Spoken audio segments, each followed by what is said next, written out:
안녕하세요. 2019년 1월 15일 7시 2분 전입니다. 오늘 두 번째 방송을 하게 됩니다. 첫 번째 방송을 많이 구독해 주시고 후원해 주신 여러분께 감사를 드립니다. 조명이 어두웠고 마이크도 약해서 많은 메시지를 받아서 또 후원도 받아서 조명과 카메라와 컴퓨터를 이제 구입하게 되었습니다. 한 일주일 정도 후면 좀 더 새로운 시각과 새로운 그 약간의 업그레이드된 그런 모습으로 여러분들을 자주 찾아뵙게 될 겁니다. 오늘은요 국정교과서에 대해서 일단 한번 짚고 넘어가야 될 것 같습니다. 전라도 사람들에게 하고 싶은 얘기가 있었고 전라도 사람들에 대한 사랑과 전라도 사람들에 대한 그 불쌍함이 늘 제 마음속에 있었습니다. 저는 1979년도 12월 31일 날 35개월간의 군대 생활을 끝내고 부산 집으로 돌아와서 얼마 되지 않아서 일본 방송을 통해서 보게 된 5.18 광주 사건을 직접 봤습니다. 그 당시에는 그렇게 많은 사람들이 TV를 보지 못했습니다. 부산은 일본과 근접해 있었기 때문에 저는 생생히 그 광주에서 일어나는 그 장면을 보게 되었죠. 갓 제대를 하고 난 지 얼마 되지 않았기 때문에 그 군인들의 그 절박한 심정, 광주 사람들이 화가 나서 돌을 던지고 막 차로 돌진해서 깔아뭉개고 그렇게 막 하는데도 불구하고 그 공수특전단들은 총을 쏘지 않았습니다. 분명히 제가 기억하죠. 생생하게 일본 TV를 통해서 저는 현장을 봤으니까요. 거기에 있는 것처럼 봤으니까요. 그 사람들은 계속 총만 겨누고 있었지 뒤로 물러서고 돌을 맞아 피를 터지면 또 옆에 전우들이 뒤로 후송시키고 그러면서 또 그 군인들이 또 곤봉으로 제압을 하고 총으로 제압하고 끌고 가고 체포하고 하는 과정을 보면서 굉장히 저는 어떻게 해야 될지를 몰랐었습니다. 너무 제가 너무너무 처음 보는 장면이었고 현실적으로 제가 너무 처참하게 막 들어왔기 때문에 젊은 나이에 갓 제대한 저로서는 군인들 편을 들 수도 없고 그렇다고 우리 같은 국민인 그 국민들이 그렇게 얻어 터지는 걸 보면서 또 그 사람들 편 안 들 수도 없고 그러나 저는 두 가지 관점으로 분명히 쳐다보게 되었죠. 저 군인들은 어쩔 수가 없다. 뒤에서 상관이 하라는 대로 쏘지 말라니 쏠 수는 없고 계속 머리에 TV를 맞고 곤봉을 휘두르기만 하지 절대 총을 쏘지 않았습니다. 제가 봤죠. 일본 TV를 통해서. 오죽하면 어머니가 그만하라 그만 보라고 새벽에 냉수 마찰을 다 하니까 저는 추위를 너무 많이 타기 때문에 새벽에 냉수 마찰 한다는 건 저는 군대에서도 해본 적이 없습니다. 솔직하게 말해서. 근데 제가 정신을 못 차렸습니다. 새벽에 일어나서 잠이 안 와가지고 새벽에 냉수 마찰을 안 하면 잠을 못 잘 정도로 막 어떡할지를 몰라가지고 이거 전라도에 가서 저 사람 도와줘야 되는 거 아니야? 아니야. 저 군인들도 내가 이해가 가. 하여튼 그랬습니다. 제가 말이 갑자기 그쪽으로 막 흥분하게 됐는데요. 어쨌든 좋습니다. 제가 하고자 하는 얘기는요. 왜 제가 미국에 와서 벌써 40년이 다 돼가는데도 이렇게 한국 정치에 관해서 관심을 갖게 되고 왜 이렇게 내가 애국자도 아닌 내가 애국자 같은 마음이 돼서 하나하나씩 여러분께 가까운 지인들에게 뭔가 사실을 좀 전해드리고 싶은 마음이 생겼냐면 이 장면부터 시작이 됐어요. 북한 사람들이 아니요 선량한 북한 사람들이 아니라 그 우회에 있는 쉽게 말하면 깡패 집단 우두머리들이 그동안 그들을 지배하고 선동하고 신적으로 자기들을 김일성, 김정일 또 김정은 자신도 자기가 무슨 신인 양 그렇게 그냥 그 무지막지하게 국민들을 탄압하면서 어떤 짓을 우리 대한민국에 하고 있냐면 어떻게 보면 이게 성령 해방죄예요. 그냥 거짓말하는 정도가 아니라 결국 우리나라가 공산화되면은 우리는 예수를 믿지 못하죠. 성령 해방죄가 되겠죠. 그리스도인을 탄압하게 되니까요. 예수 믿는 사람 다 잡을 테니까요. 우리는 지하세계로 숨어 들어가서 예배를 보게 되겠죠. 얼마나 그 힘듭니까? 어쨌든 그 모든 게 그냥 우리 일반 신앙인들하고도 이 우리나라의 뿌리, 저희 그 모국, 고국에 일어난 일이 저희 뿌리잖아요. 제가 뭐 시리아 사람들이나 이스라엘 사람들이나 다른 나라에서 일어나는 일에 제가 관심을 가져줄 이렇게 관심 갖지 못하겠죠. 제 어머니와 아버지가 사시던 곳, 내가 태어난 곳, 내가 살아오던 곳이니까 제 뿌리니까 아무리 내가 미국에 왔지만 이거는 흥분하지 않을 수 없는 거예요. 일단 한번 들어보십시오. 국정감사에서 어떤 질문을 하냐 하면요. 세계적으로 유명하고 전원적인 도시 두 글자를 말하라고 합니다. 한번 직접 보십시오. 책들인지를 제가 그 장관님께 좀 알려드리려고 합니다. 여기 있는 이 책들인데요.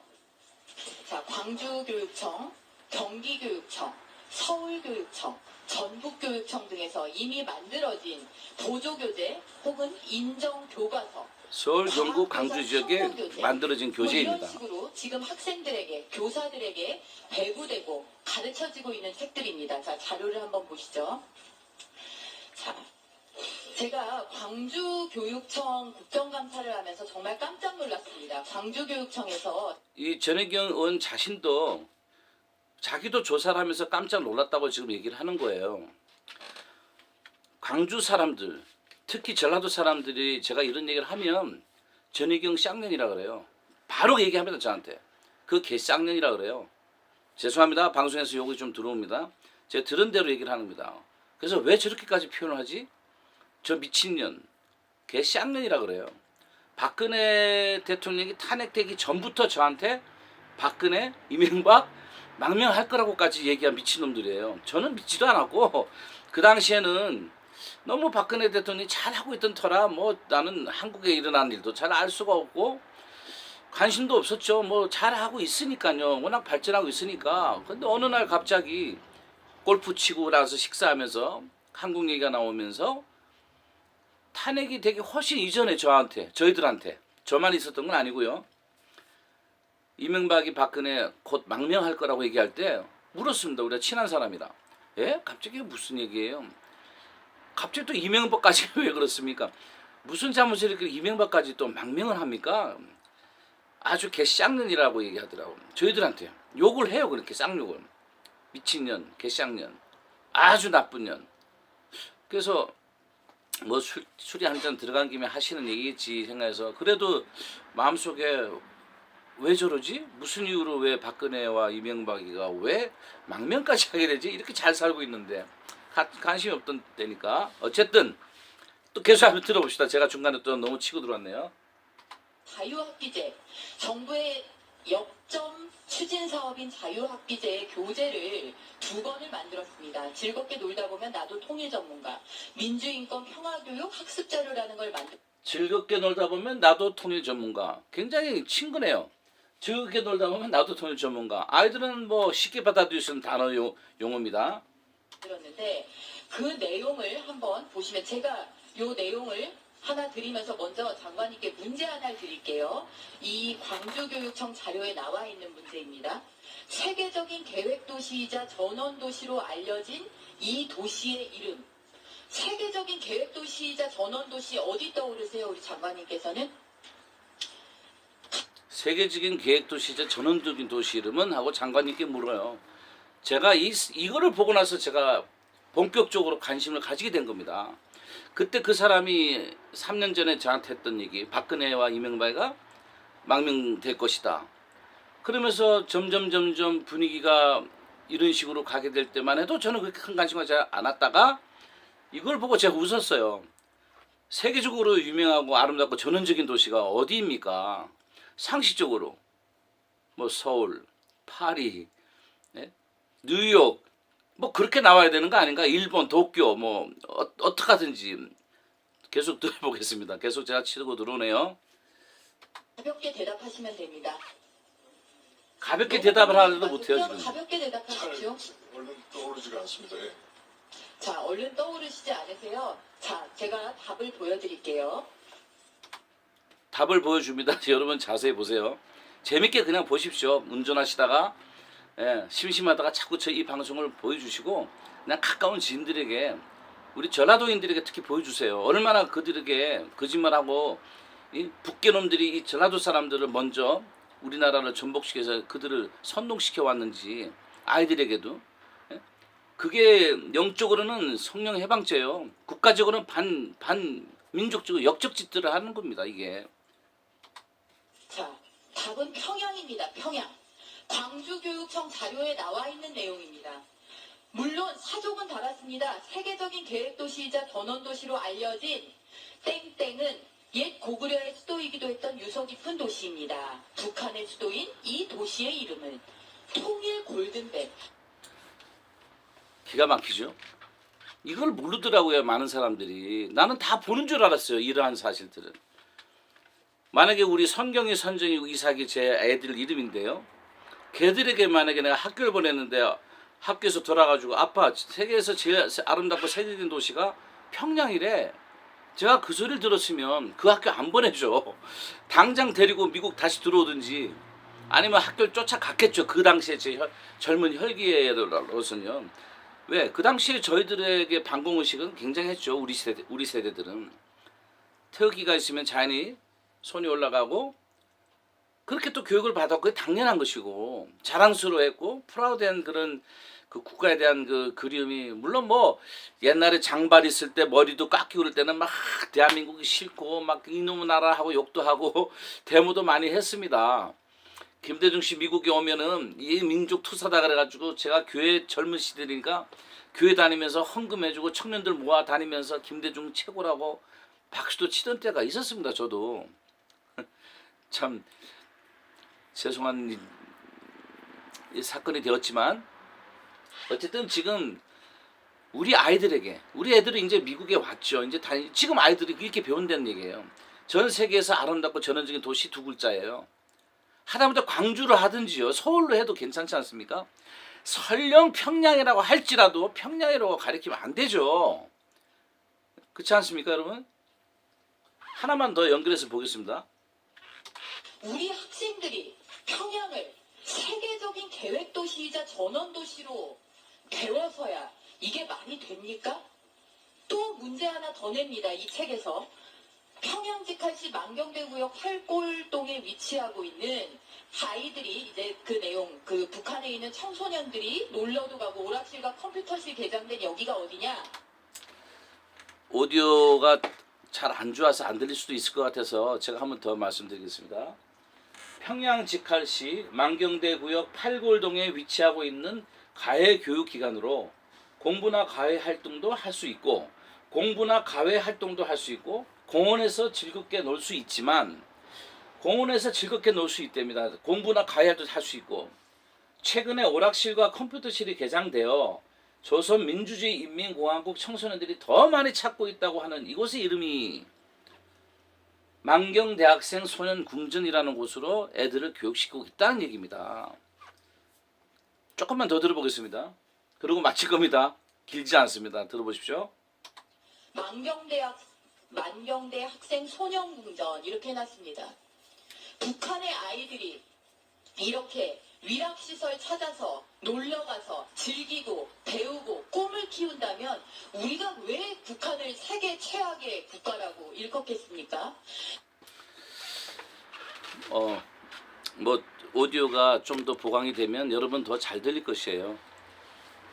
제 말이 이제 시작이기 때문에 조금씩 더 또렷또렷하고 표준말로 사용할 수 있도록 하겠습니다만은 고향이 부산인지라 좀 말이 섞여 있습니다. 저희 집안이 전라도, 강원도, 경상도 다 퍼져서 어렸을 때부터 같이 살아서 말씨가 확실하지는 않습니다. 하여튼 이해하시고요.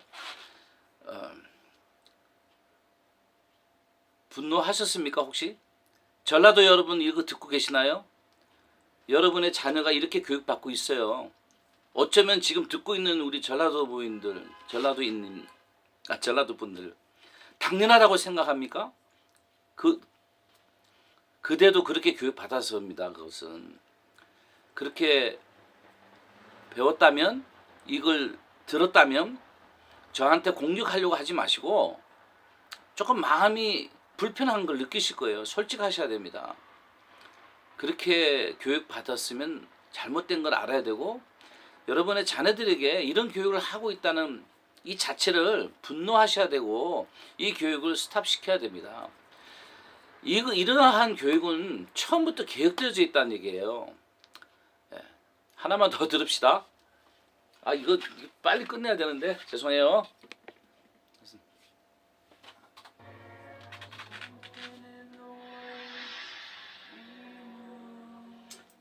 이 사람은 독일 나치 시대 때 괴벨스라는 사람입니다. 괴벨스가 굳게 믿은 대중들의 감정에 대해서 지식 채널에서 제가 본 겁니다. 적에 맞서려면 무엇보다 대중들의 한없는 증오를 활용해야 한다.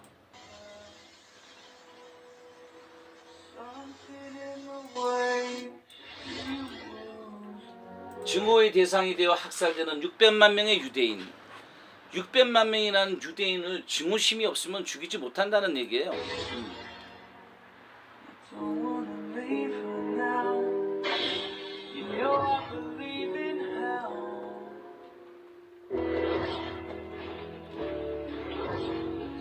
결국 패전의 상황에서도, 전쟁에 지는 그 상황에서도 승리를 확신하는 선동기술이 개별세계는 있었다는 얘기예요. 그러니 여러분, 지금 문재인이가 계속 살아서 이 뻥긋뻥긋 거짓말하고 사기치는 저 모습이요. 예. 제가 한편 넘어갈 때마다 그 뒷 배경을 설명해 드리겠지만, 북한 아이들이 배운 게 이 괴벨스 나치들의 그 기술을 따오는 거죠. 그대로 따옵니다. 또 들어볼게요. 이제 다 끝나갑니다.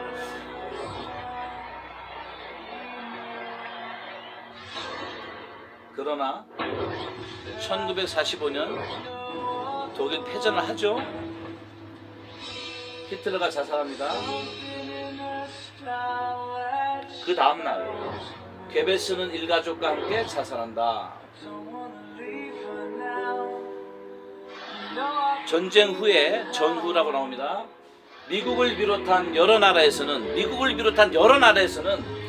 괴벨스의 대중 선동 기술에 대한 연구가 시작되었고, 괴벨스는 라디오와 TV 등을 정치에 활용한 최초의 인물로 평가되고 있다. 저도 이걸 보고 알았어요. 괴벨스가 히틀러를 만나고 나서 발탁이 되고 선전부장을 하고 나서 국민들에게 라디오를 보급했다는 거 아니에요? 그 라디오를 보급하면서 매일 아침 문재인, 쉽게 말하면 히틀러를 매일 아침 중계해 준다는 거예요. 옛날 땡전 뉴스와 같은 얘기죠.